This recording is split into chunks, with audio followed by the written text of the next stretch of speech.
Before today's video starts, I want to share something quick with you all. On this channel, we are about to make a brand new beginning. After a lot of thought, I've decided that from now on, this channel is going to exclusively explain the Soul Land 2 series novel videos, and that too on a daily basis, and I'm going to try and finish the entire Soul Land 2 novel within roughly 1 month, and that too with peak video editing and the best audio quality possible, and I'll only be able to pull all of this off if every single one of you stands by me, and if you're as excited as I am to kick off this series, then I am fully ready to begin this journey with complete hard work. But to make this series blow up, you're going to have to drop 10,000 likes and 1,000 comments on this video. Now that target might sound big to you, but the challenge I'm about to take on is 10 times bigger than that, because you can consider this the very first video of this series, which is exactly why I want everyone to show up for me on this first one. And for all the upcoming videos, I want everyone to drop at least 5,000 likes and 500 comments on a daily basis. From now on, this channel will only have Soul Land videos, and if you want to watch videos from other series, then make sure you subscribe to my other channel. You'll find the link to it in my comment section. And with that big bang announcement, let's get this series started. At the start of this series' first episode, the moment Xianliner finds out that Yuhao has gone into closed-door cultivation, she angrily tells Shu Sanxi that since when did Yuhao become this clueless? And she also says that the situation right now is this serious, and he went ahead and went into closed-door cultivation. And hearing all this, Shu Sanxi just stands there helpless, because Bei and Tang Wutang were also not available, and the responsibility of the Tang sect was on him right now, after which, friends, let me tell you that Jiang Nanan steps in and gives a smart suggestion. And she says, let's first head over to Yuhao's laboratory. And if it looks like he can be safely woken up, then fine, otherwise they'll understand for themselves. Because if he gets disturbed, then getting the legions out becomes even more impossible. Because, friends, you'd already know that Yuhao still hasn't brought the Tang sect's 3 legions out of his demiplane. After which, Xianliner thinks for a moment and agrees, and then all of them together head toward the Soul Tool Hall, and before they even reach the laboratory, Kytto stops them. And friends, let me tell you that Kytto had already been informed by Xuan Ziwen that Yuhao was in cultivation, which is why Kytto had dropped everything and come there to protect him, after which Shu Sanxi explains the full situation to him, that the legions are still in the demiplane, and Dean Xianliner has come to get them out. And hearing this, Kytto also feels a little helpless, but says that Yuhao cannot be disturbed right now because the aura coming from the laboratory is absolutely terrifying. After which Xianliner slowly releases her spiritual power toward Yuhao's laboratory to sense his condition. And on this side, Shu Sanxi, Jiang Nanan, and Kytto, all 3 quietly get ready that if Dean Xianliner tries to force her way through, they'll fight her to stop her. After which Xianliner's expression suddenly changes and she takes 1 step back, because the chaotic and terrifying energy leaking from the laboratory was very unusual. After which she senses a little longer and a look of complete shock spreads across her face, and she says she understands what Yuhao is doing. He is forming his 2nd soul core. And friends, let me tell you here that Xianliner was able to figure this out because she herself had been with Elder Huan at the time of his breakthrough, and she had personally felt that aura when someone forms a 2nd soul core.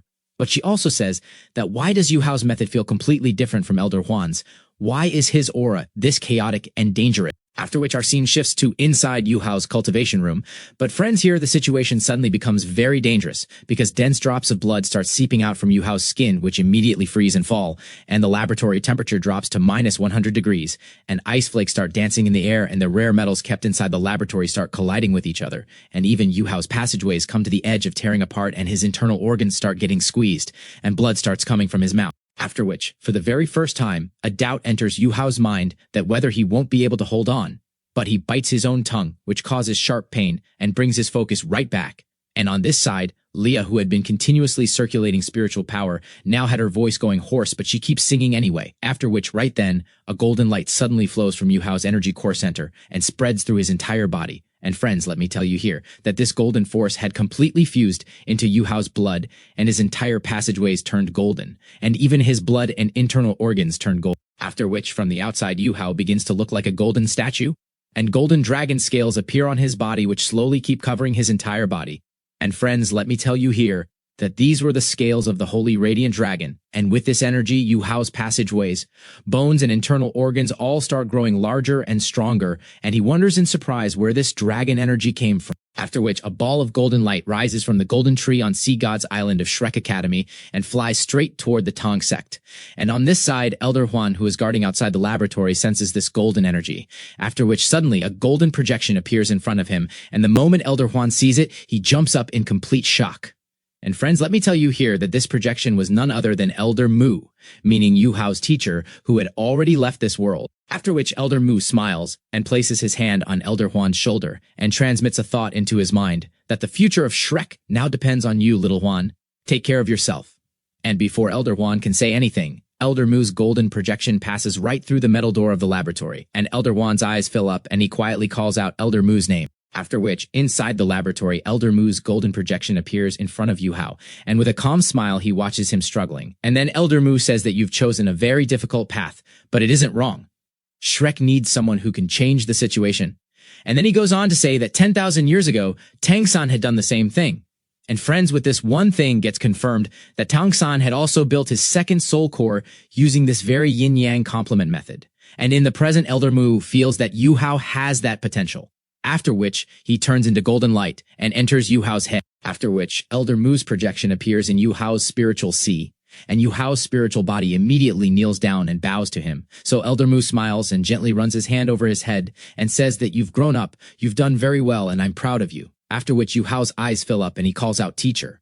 And Elder Mu tells him not to act like a child, after which Elder Mu tells him everything about the dragon pill. And friends, let me tell you here that Elder Mu had found the corpse of a light dragon soul beast in an ancient ruin, whose essence had become a dragon pill, and this light dragon was the natural enemy of darkness dragons like Ditian. And then Elder Mu explains that he had kept this pill in his body for nearly 100 years and refined it. And it was with this energy's help that he had reached rank 98. After which Elder Mu explains that he had originally wanted to give this pill to Bei. But when he saw Yuhao and learned that he had an ultimate martial soul, he changed his plan, because forming a second soul core with an ultimate martial soul is extremely difficult, and the body simply can't handle it, which is exactly why the dragon pill's energy was absolutely essential for him. And then Elder Mu explains that he had asked Dragon Emperor Douluo Long Xiaoyao to give this pill to Yuhao at the right moment. After which Yuhao asks in surprise that Long Xiaoyao is with the Holy Ghost Church, so why would he help him? So Elder Mu explains that Xiaoyao is not actually an evil soul master. He's a poor soul trapped in love. And because of some of his past actions, he was doing this to atone for himself. And Elder Mu also says that if Long Xiaoyao had truly wanted to kill him, he would have died long ago. In fact, he was secretly protecting him. After which Yuhao remembers all the stabs he received the last time and feels a little surprised. After which Elder Mu tells the full story of the dragon pill. How after his fight with Dubuzi, he had tried to rush the absorption of the dragon pill to heal his body. But the violent energy of the dragon pill had badly destroyed his body. And then he had spent the rest of his life suppressing that energy. And then he says, but in this process, the pill's energy had gotten purified and now anyone could use it. After which Elder Mu tells Yuhao that the dragon scales he felt just now are exactly this dragon pill's energy fusing into his blood, and with this, his body will become as strong as a dragon. After which Elder Mu turns into golden light and starts circulating through Yuhao's blood. And on this side, the dragon pill's unstable energy under Elder Mu's guidance starts smoothly circulating through Yuhao's passageways, and the dragon scales on his body become even sharper and stronger. After which, Yuhao's pain reduces quite a bit, and he can now control his spiritual soul core much more easily. And right then, Snow Girl uses this opportunity and starts growing the soul core in the chest even faster. After which, Snow Girl's crystal rises from the energy core center and comes down below the chest so the soul power supply can be even faster, and the soul core in the chest grows from bean size to even larger. But friends, here, the situation becomes difficult again, because the more the two soul cores interact, the more they clash, and Yuhao starts feeling dizzy again, and then when he's just about to lose consciousness, Elder Mu's voice comes from within his spiritual sea. After which, Elder Mu says, my child, take care of Shrek City and Shrek Academy, and look after the Tang sect.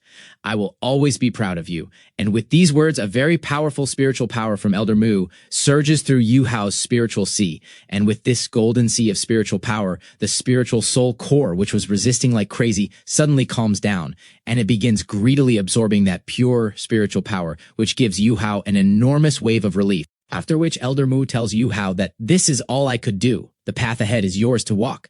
I'm confident you'll carve out your own way.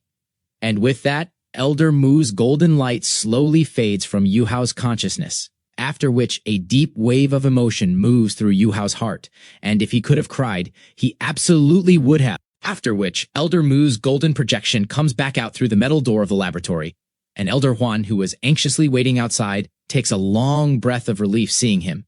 And then Elder Mu smiles and looks toward Elder Huan and says, Take care of Shrek City and Shrek Academy, and don't tell Yuhao about this and just let him believe that I'm still inside the golden tree. After which, Elder Mu's golden image breaks apart piece by piece into golden particles and vanishes into the air. After which, Elder Juan's body shakes hard.